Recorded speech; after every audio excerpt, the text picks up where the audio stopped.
Hi again, I'm Elisa, and I am here to talk to you today about some of the basics of the brain and the nervous system. And this time we're going to go through the RAS, or the reticular activating system, a little bit about memory, and a little bit about language. So let's go ahead and get started. So, like, conceptually, the RAS is, it's not just a single, like, structure in the brain. It's a system, right? So, reticular activating system, okay, means that it's going to take information, sensory information, and it's going to provide impulses into these cortices, which have radiations that go basically like all throughout the brain. And it's going to trigger very specific large scale types of activity. And so some of these like large scale activities are very simple, like lack of light maybe might make you sleepy, for example, right?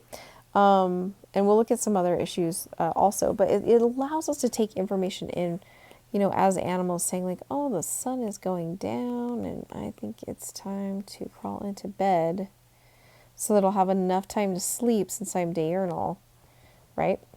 So the RAS has sensory axons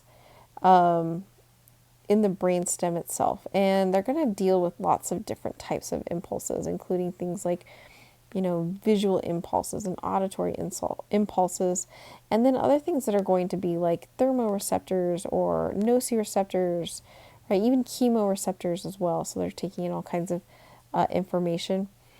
So these are going to be ascending since they're going into the brain. So they're like ascending upwards into the brain, for example.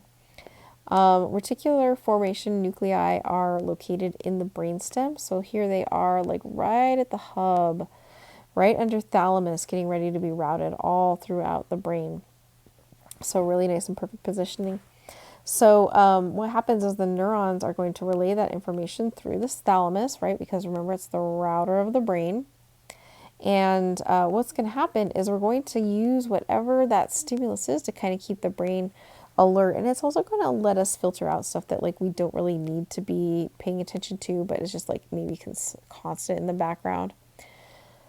All right, so the reticular activating system sends impulses up to cerebral cortex, higher executive functioning, to keep it conscious and alert.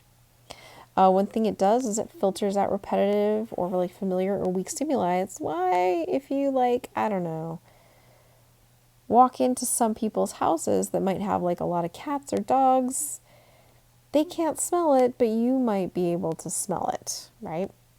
So it's filtering out that repetitive sensory information. So like 99% of all the stimuli that you're experiencing right now is like not at all or in any way being processed by your consciousness. If you really think about all the things, like there's a certain amount of temperature, and there's like, you're sitting this way and maybe your back isn't as comfortable as you thought. Maybe there's like a low hum of like I don't know, like an air conditioner or something. You kind of, like, we really do filter out tons and tons of stuff. So the thing is it's inhibited by our sleep center, but it also is inhibited by drugs, alcohol, and also injury.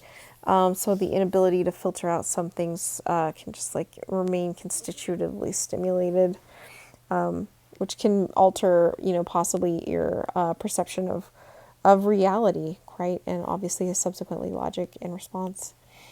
Language centers are kind of cool. The Broca's area and the Vernix area, these are like old timey ones that we have like this great crossover with psychologists over. So they're neat in their discovery. So anyway, what it is like we are born with the pre-development of these general areas, the Broca's area and the Vernix area. And then through socialization, we develop them into understanding speech and language and, other forms of communication, including things like songs and all that stuff. Without the aid, I mean, the platform is there, like the basics are there, but without, a good, like upbringing, they won't develop properly, right? And people can have they're not going to be able to maybe reorganize those areas too terribly well. And they're also areas of major concern for victims of trauma, brain trauma and stroke. as well as, neurocognitive development issues. So Broca's area is one of them. There it is. Okay, nope. My pen's not going to work. Okay, my pen died just now. Okay, so Broca's area is involved in speech production. So individuals that, maybe have an injury in Broca's area, like they can understand words, they really can, but they can't speak. Is kind of the issue there. So they can take in information and process it, but they can't like take what they want to say, process it back into language for output or speak. So that's left up to a different area and like a different part of the brain. If you look at the brain right there, it's like right on the either side of the ear, right? The auditory processing cortex and association area. So vernix area is involved in understanding spoken and written words. So individuals with lesions in vernix area that can speak just fine, but the problem is they don't really organize the words well or appropriately.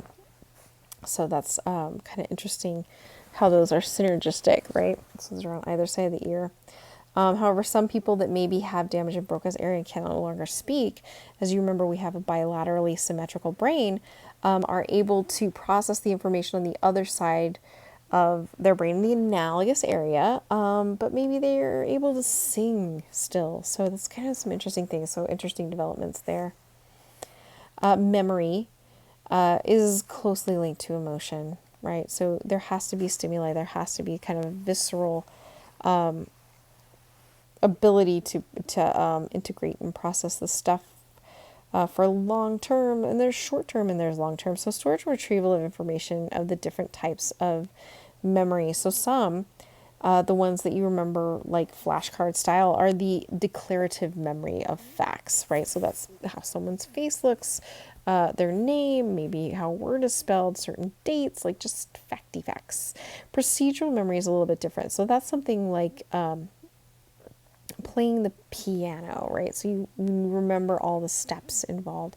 Motor memory is a little bit different, but also kind of similar. It's like riding a bike, right? So it's an active skill set also as well. And then emotional memory are those that are some of the most powerful, and those are linked to like maybe fear or love or, so they're evocative. So folks with PTSD definitely have emotional memory of their experiences, and they're very hard to evict or to augment, right? So emotions give us that deep, instantaneous learning. Memory has two stages for declarative, at least. One's a short-term memory, so this is when you're looking at all those flashcards, and you went through all 100 of those flashcards, and you got a most.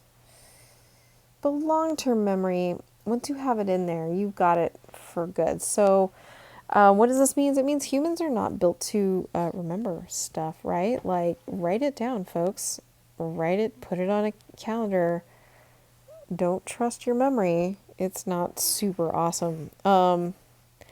It's like, why would you store all these extra memories and take up a lot of cognitive space and probably burn a lot of calories if they end up not being that super useful, or you only need them for a short amount of time, right? So it's like kind of the logic there. Okay, so some of the factors that affect the transfer of short-term memory to long-term memory is if you are emotional. Like if you're watching this video and you're super tired, you're so bored, you're not going to remember any of it. But if you're watching this video and you were like, I don't know, maybe really excited about it and super pumped up about it, or you're having some kind of emotional response to it in whatever way, you're going to remember this puppy. And you might remember it for like years, right? Just really kind of depends. The other thing is rehearsal. So the more times you go over something, the more times you practice, the more times you review or rewrite those notes or whatever, that is rehearsing. And the reason that that matters is you lay down neurons in a certain arrangement, and each one of them gets stimulated in a specific order, and that network that is formed is going to be what forms your memory. So the more it's used, right, the more the body thinks this must be really important, and it supports and it lays down that track for more long term. Association. means you're gonna like kind of use what you know to do something different, but the thing is pretty similar. Like every time you reach your hand out to open a new door, like you reach your hand out to the door handle, and you know that sucker's gonna do a few things. It's gonna twist, it's gonna click, and you're gonna probably pull or you're gonna push. But you know what you're probably not gonna do? Like a lot of lifting, or you're probably not gonna show up to the, handle of this door that you've never been to before, even though you've been to like thousands and thousands of doors other times, and like start by, taking the handle off and possibly chipping away at the hole that remains until there's one large enough for you to walk through, right? So association helps us to kind of like use the topography of a previously learned experience, lay it down on our current experience, and see where like the hills and the valleys of what to do decision making wise are. And so that's what association memory really kind of does. So if you learn something and then you learn something similar to it, it's easier to learn it, if that hopefully helps. Okay, so automatic memory is interesting. So it's subconscious information and it's stored in your long term memory. That one's out of my wheelhouse, folks. So I would say I would be asking psychologists and neuroscientists about that one a little bit more. Because I don't really understand how that is processed or stored, and maybe they do. So don't worry, that one's not going. I'm like, how that stuff works is not going to be on the test. Right. Anywho, I guess that's kind of as far as I really want to go. I just wanted to get you guys and folks just basically acquainted with these concepts and ideas.